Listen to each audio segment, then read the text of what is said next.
next up, we are going to have Kofi. Kofi, come on up. Super excited to be chatting with Kofi. I'm gonna read a quick little intro here while he looks like the best dressed Toronto award winner that he is. And Kofi, as you can see, he's a creative dude, chief product officer at Lane, works with designers, works with developers, marketers to make world-class workplace experiences more accessible. Before Lane, which I think Lane was a spin out from his previous agency, but he'll talk to us a little bit more about that. He's a marketing magazine 30 under 30. I think it was a Toronto Life Best Dressed. And of course, I think the most important award of all, the UNICEF Global Standard for his role in a 3-year project to reduce mother and infant mortality in Ghana. What a portfolio of achievements, Kofi. Thanks for hanging with us. Thanks for having me today. Hi, everyone. I'm Kofi Gyekye. I'm the co-founder and chief product officer at Lane. Awesome. So look, Kofi, a lot is unpacked there, but I thought I would start with this UNICEF award. Tell us a little bit, first of all, around this project, and then we'll jump into Lane and your more professional achievements. Yeah, 100%. So I'm African-Italian. My father is Ghanaian. I was raised in Italy, moved to Toronto to actually do my second degree, and a degree in London for my law degree, then ended up in going to York University in Toronto, doing poli-sci. At that moment, I met my business partner, Clinton Robinson. We've been co-founders for the last 12 years together. So during that moment, the opportunity came to help a project in Ghana. Seeing that my father was from there, I had an affinity to the actual place and the society and the people, and I'd never actually been. So I was trying to figure out how can I connect and what could I do. So at the time, actually, the UNICEF books are these massive Bibles. And I took a digital approach to it. I took this UX UI approach to say, how do we stream down this book to about, 12 pages? And how do we make sure that it's easy and accessible for everybody that's there who may be either illiterate or they don't have the time or they don't know the know-how and how to get there. Hospitals are far. And so we took an actual digital approach, but made an analog product. So we actually made a piece of paper that looked like a mobile app. And if the child weighed between, a certain range of pounds, it'd be yellow, green, or red, take the green. If they had to get to the hospital in 2 days, make sure you did that. The project went really, really well. It was with our first agency called Little Room. And became a global UNICEF standard. It's being used all over. So I'm happy about it. It sounds like you followed a similar process that you would follow for maybe any for-profit client. Is that right? Or was it sort of different? Yeah, 100%. That's exactly what we did. Actually, a lot of our philosophy around product and design over the years has been, why does the work sector and the non-profit sector always have the crappiest tech? And so how do we help them get the tools they need to improve the planet? And not that you can't make money while you're doing that. Mm-hmm. Right. And do you think that's going to be a big growth area in the future? I believe so. Yes. And we're seeing that even more so today with things like COVID and people questioning how analytics are being distributed globally, how the WHO passes things through, what the United Nations has been doing. So I think there's an opportunity for whoever has the time out there to go and try tackle that market that exists for sure. Well, this is interesting because I love the philosophy that you're applying this to any sector. I love the creativity that you're bringing to each of these projects. But I heard you say something interesting, which is that you have a law degree. I don't usually think someone who studies law comes into this kind of creativity. So talk to me about that transition. Right. Yeah. So law and political science, I did both those. I was decent at school. I think I was really good actually at school per se, maybe. But I landed in Toronto. In Toronto at the time, I was 21 years old.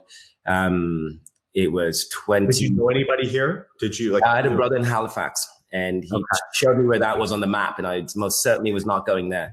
So I ended up in Toronto, ended up applying to York, U of T, a number of schools. I actually missed my U of T entry because I was partying too hard that summer.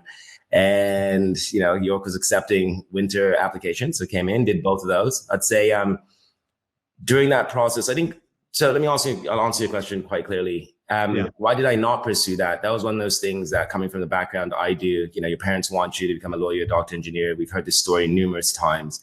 But I also just didn't think they had the know-how that computer science was a thing. So nobody had ever directed me in that way. Nobody had actually said, by the way, these are other options that you have with these base skill sets, which are modes of reasoning, understanding language, that sort of thing. So when you think about the future of work, then is the right thing for us to do to counsel the next generation to look at computer science? Or is that just like our parents telling us to be a doctor and a lawyer and a dentist? Should we be counseling them to think about other things? I think it's funny you say that. I have a 17-year-old brother and he's going through this right now, trying to get into university. And I think there's a lot of new jobs in the market. So I would suggest maybe not necessarily pushing them in direction, but challenging them to look at what new things are coming about, whether it is computer science, whether it is looking at UX, UI, whether it's looking at data analysts, when it's looking at privacy, security. There's all sorts of things that are happening today that are going to be the future, the future jobs that do exist.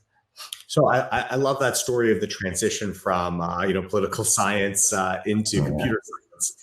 Tell me a little bit about the transition between agency or consulting and being a product owner. And the reason is a lot of people here in the audience, they're one or the other, and they're always talking about the opposite, And so what drove you to make that transition? Oh man, this was a tough one for me.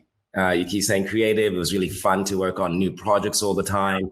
There was some joy with the hunt and kill kind of mentality where you'd go find work and work on amazing things, cross-border, multi-nation, new people. However, we like to call it digital waste. After a while, I started to realize there was no longevity with the projects we were putting, forward and the things we were doing. They were really, our first company was all about marketing and, great brands, but we weren't really doing anything to move the human condition forward. We were not doing anything to really advance and get our society into a state that really is to a state that is better than the consumerism piece. Let's put it that way. And so the transition was a bit difficult. It was about 8 years of me specifically, trying to not become a product person, but realize that's what I'm doing with every project that's in front of me, and then getting attached to it. And as we were going through it, so I'll say two things. One is we joined TechStars as an accelerator. I think that really helped me to actually have that sort of guidance to teach you how to get away from service mentality into product mentality,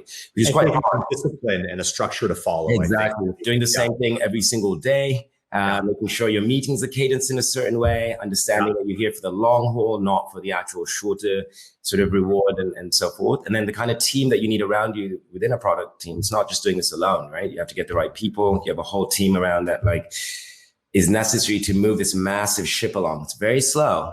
But it does. It's, for example, Lane's been around for 5 years, right? And we only got to our Series A this year, which we're very glad about. But after a 5-year journey. So tell us a little bit about Lane. What does Lane do? And of all the projects you worked on, how did you know that this was the one that you wanted to spin out and create? It has all the facets from all the other projects. The funny thing was, these human beings, and we go to work every day. And to be quite frank, it was not a good experience. I didn't like it. I don't think anybody really enjoyed it. I like to say that you can get into an Uber and go from point A to B. I can fly across to Vietnam or something and stay in a stranger's Airbnb, but I can't find the toilet in the office I work in. I don't know if the elevator is down. I have no clue if there's any amenities or services. Well, I'd rather do those other things, to be honest, but yeah, I hear you. Right. And so the first step there was to think about the workplace and something that we spend a third of our waking lives, and not just in a single market, but across the planet, and why we're stuck to this 9 to 5 and why there's no technology to help facilitate us in the movement every single day. So what we do is we connect everybody in the workplace experience, so you as an employee, to the building you work in and those base amenities, parking, access control, getting notifications about what's going on. And then on the other side of it, we actually build community. So we allow you to get engaged with services and amenities and so forth. So in about 300 million square feet, proud Toronto startup and company that started right on King in Portland there. And now we are nationwide, we are North America wide, and just launched Dubai and Australia. Wow. Congratulations. That expansion sounds great. Hopefully you get to travel there sometime soon. Yeah, sometime. So look, a lot of people in the audience today, they're either in the ideation stage of their entrepreneurship journey, or maybe they're thinking about the ideation stage, and they're trying to think, how do I know it's the right idea for me? And yours, I think, sounds interesting, and it sounds very rational, that there was this missing piece to the puzzle of your life. Was it something that you felt? Was it an experience that you had that was the light bulb that went off, or was it an analysis in a spreadsheet that got you there? How did the idea first originate? There's a number of things. So one was actually it was 3 things. One was we had this innate feeling, Clinton and I.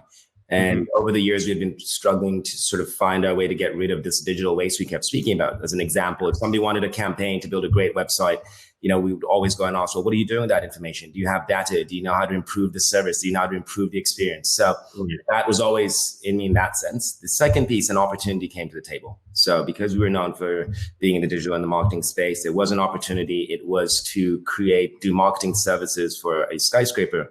And I'd realized I'd never spent time in multi-story skyscraper. I'd been an entrepreneur since I was 21. I'd never even worked in any of these spaces. So I actually took the time for about... You're supposed to start your company out of a garage, not out of the second floor. Exactly. And so, kind of spent about a week and a half going into the space. Funny enough, that same week I was watching the movie with Joaquin Phoenix, Her. And he's going up and down that elevator and he's really sad. And I realized that's actually the sentiment. We need to fix it. And so I actually called Clinton. I think he was on vacation somewhere. And I responded to the RFP, which was the opportunity at hand that's where Lane was really born. Amazing. I think my summary of that is watch more great movies. Yeah, pretty much. And I think what's neat about that one also is what gave you the opportunity to work on this product, to get you excited, was seeing lots of different types of projects. You said you'd never actually thought about a skyscraper before in that experience. Yep.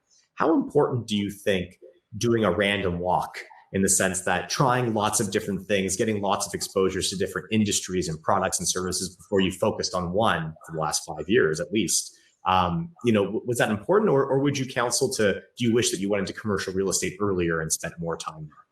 No, I think I'm quite happy with the journey that took place. I think you need to have a lot of reference points, gain a lot of that experience, understand the different markets, see what you love. If you don't do something you love as well, then it's not really going to be fruitful. I'll also say get inspiration from all sorts of places. I think we often forget that. So music, art, design, family, friends, the state of the political climate that you're in, and really look at these things, combine them together. And that is what society is. And that's the contract we signed up to be a part of, right? So. Well, absolutely fantastic. I've had a great time chatting tonight, and I'm just looking at the chat too. And I think you've inspired a bunch of people to come out of the woodwork and admit that they didn't start their careers in tech either. I've seen some saying biology. I've seen some saying, just like you, political science and all sorts. Fellow marine biologists here. We have 2 marine biologists in addition into tech. So I think you're blazing a trail that people are following. We thank you for the inspiration and for the knowledge you shared here tonight. No, thank you so much. Thanks for having me. And everyone at the TechTO community, please feel free to reach out. My LinkedIn's in the chat. Happy to take some time. Fantastic. Hey, thanks so much, Kofi. Thank you.